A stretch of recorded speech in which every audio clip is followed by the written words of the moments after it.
और से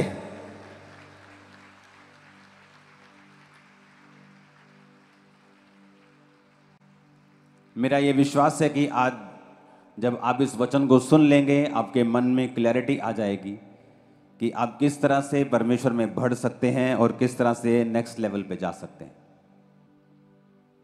जब परमेश्वर ने आखिरी आज्ञा दी थी अपने चेलों को और 500 लोगों को, तो परमेश्वर ने कहा था यरूशलेम को ना छोड़ना, परंतु पवित्र आत्मा के आने की बाट जोहना।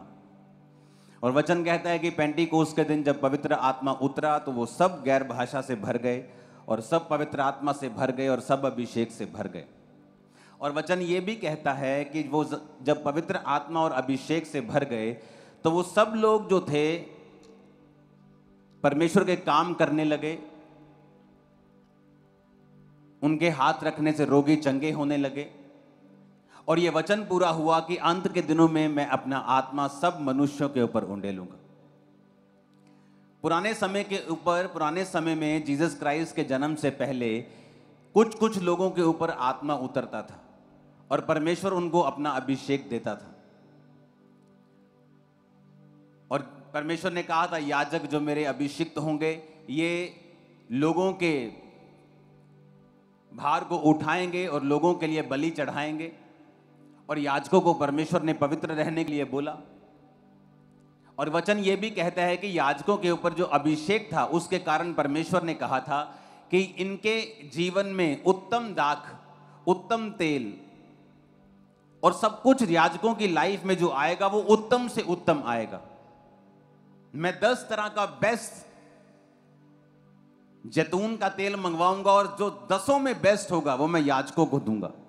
यानी याजकों के जीवन में जो भी आशीष होगी वो सबसे उत्तम होगी, क्योंकि ये मेरे अभिषेक किए हुए हैं और ये मेरी सेवा करने वाले लोग हैं। और जब हम ये बात को जानते हैं कि परमेश्वर एक सा रहने वाला परमेश्वर है और परमेश्वर कभी बदलता नहीं, पुराने नियम में और नए नियम में वो बदला नहीं है, वो एक ही है। कुछ चीजें उसने की हैं लेकिन वो बदला हुआ परमेश्वर नहीं है। अगर वो पहले याजकों को खड़ा करता था सेवकाई के लिए, तो बाइबल कहती है जब हम प्रकाशित वाक्य 1 उसकी 5 और 6 आयत पढ़ते हैं, अब वो ये कहते हैं कि जो पुराने समय के याजक हुआ करते थे कुछ, अब तुम सब जो परमेश्वर को मानते हो तुम सब याजक हो और तुम्हारा महायाजक प्रभु यीशु मसीह है। यानी परमेश्वर जब आपको देखता है तो वो इस निगाह से देखता है कि जिसने परमेश्वर को ग्रहण कर लिया, जो परमेश्वर में आ गया, जिसने बपतिस्मा ले लिया, परमेश्वर की निगाह में जब वो आपको देखता है तो एक याजक और एक राजा के रूप में देखता है।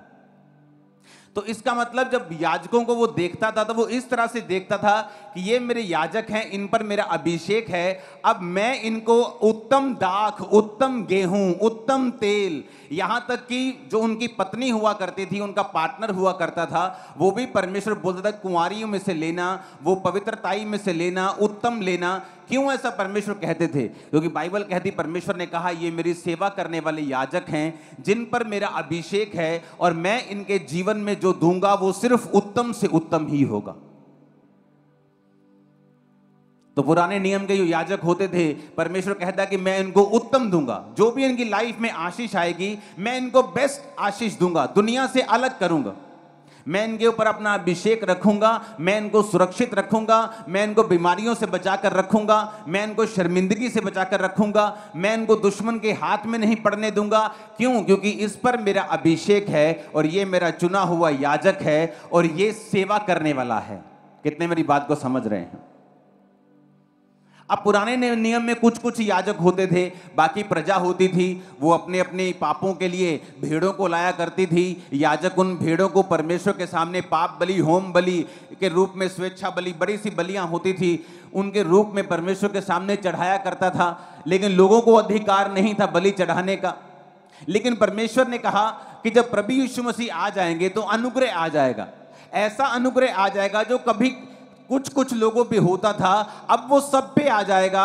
और जो कोई परमेश्वर को ग्रहण करेगा, यहोवा पिता के सामने वो याजक ठहराया जाएगा और राजा ठहराया जाएगा। यानी उसकी लाइफ में अब जो कोई आशीष आएगी वो उत्तम से उत्तम आएगी। तुम बेस्ट आशीषों के हकदार होंगे, तुम्हारी लाइफ में हर एक चीज बेस्ट होगी।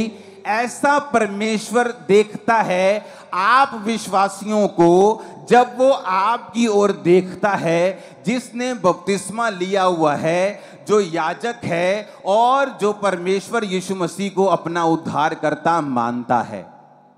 समझ आ गई?